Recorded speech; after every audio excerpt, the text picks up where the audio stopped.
So in cybersecurity, we talk a ton about compliance, right? Frameworks, checking all the boxes. But what happens when that's just not enough? What if the real answers aren't in a rulebook, but out there on the front lines of actual cyber attacks? Well, that's exactly what we're going to dig into today. We're going to look at the controls that actually stop attackers, all based on some pretty solid real-world evidence. All right, so where's all this info coming from? It's directly from a report by Cybereason and Intentional Cybersecurity. And look, this isn't some academic theory. This is based on the hard-won lessons from analyzing over 7,000 real-world incident responses.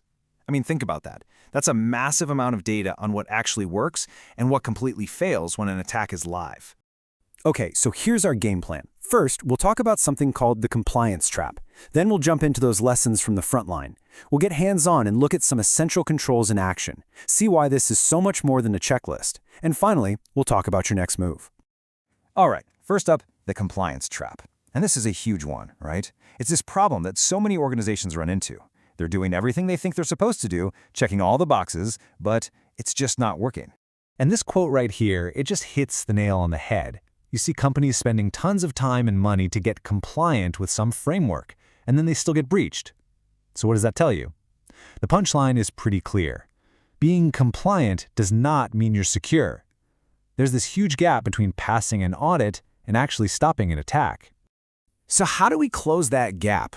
Well, we need a totally new perspective. One that's not built around a checklist, but around how attackers actually operate in the real world. This is where we got to shift our thinking and listen to the people who are on the ground cleaning up the mess after a breach. And that field has a name: Digital Forensics and Incident Response, or DFIR for short. Think of these folks as the digital CSI team. They're the experts who get called in when everything's gone sideways.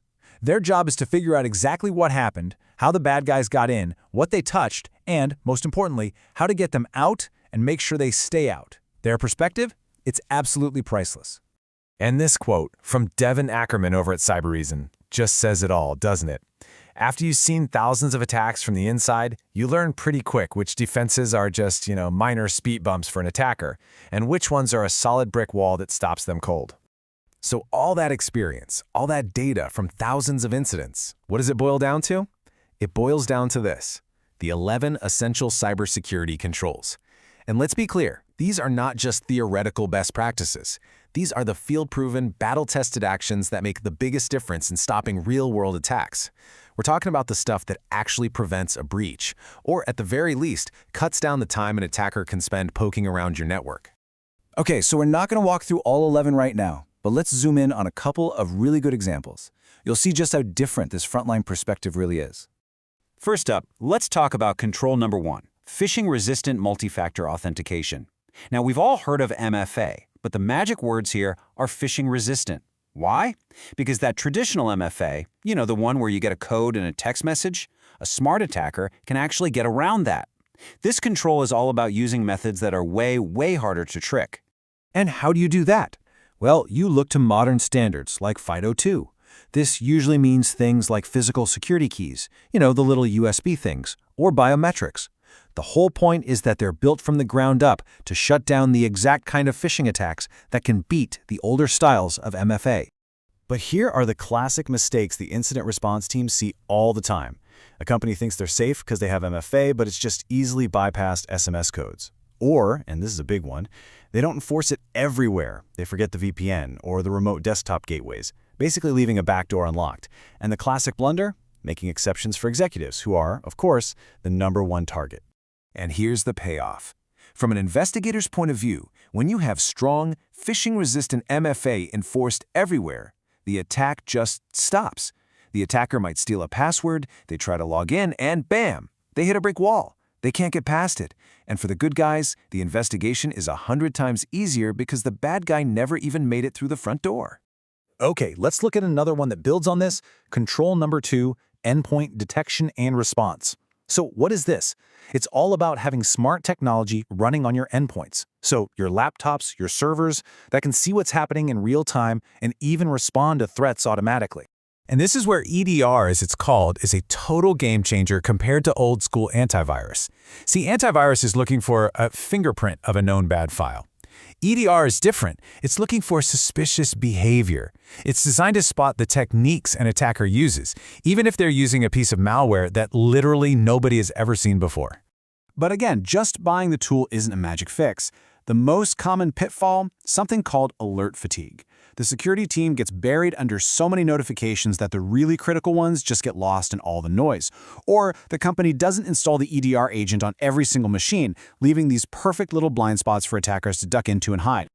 So from that DFIR perspective, it's simple. A well-tuned, fully deployed EDR system is an investigator's absolute best friend. It gives them the eyes they need to see everything the attacker is doing step by step. This massively cuts down the time it takes to figure out what happened and stop the bleeding. Without it, investigators are pretty much flying blind. Okay, so we've looked at a couple of these controls up close, but it's really important to get this. This list of 11 controls, it's not just a technical to-do list for the IT team. It has huge strategic value for the whole business. How?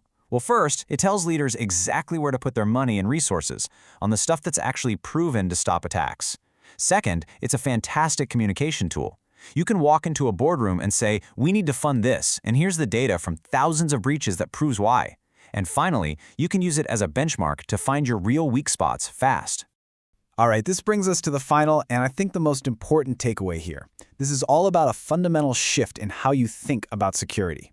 And it all comes down to this one simple question you have to ask yourself. Are your defenses built to pass an audit, or are they built to stop an actual attack? Because as the data from those 7,000 incidents shows us, those are often two completely different things. Focusing on these essential controls, that's how you build for the attack. Hey, so if this explainer helped you get a clearer picture of what really matters in cybersecurity, doing us a huge favor by clicking like and subscribe really helps the channel out. It lets us know you found this valuable and makes it possible for us to create more content just like this. Thanks so much for watching.